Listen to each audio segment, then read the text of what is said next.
भाई वालेकुम सलाम। भाईजान क्या रेट चल रहे हैं आज जाल के?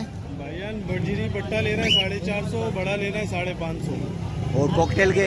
कॉकटेल बड़ा पल 3000 रुपये का और वाइट 4000 रुपये का, गिरे 2500 का। और ये लब्बड़ वगैरह? लब्बट ले रहे हैं आज 3500 रुपये के बड़े। रोटीनो वगैरह ये 3500 रुपये सारे 3500 के। और ये फिंच का डब का क्या रेट चल रहा है? डब ले रहे हैं 300 रुपये की और पिंच भी ले रहे हैं 300 रुपये की। तो ये आज मार्केट की पोजीशन नहीं है तो इस वजह से आप ये रेट गिरे हैं या ये तो आप अपना नंबर मेंशन कर ले, कोई आपको 0312 02 लोकेशन? लोकेशन है नाजमाबाद। ठीक है भाई, शुक्रिया।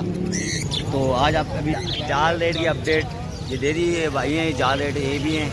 और इनका नाम, आपका नाम? सज्जाद अली। सज्जाद अली भाई का नाम है। और ये माशाल्लाह बहुत अच्छा माल, ये भी सही मुनासिब में माल लेते हैं। और अक्सर रब्ता करें, इनके कॉन्टैक्ट नंबर मैं आपको बता दिए इनको।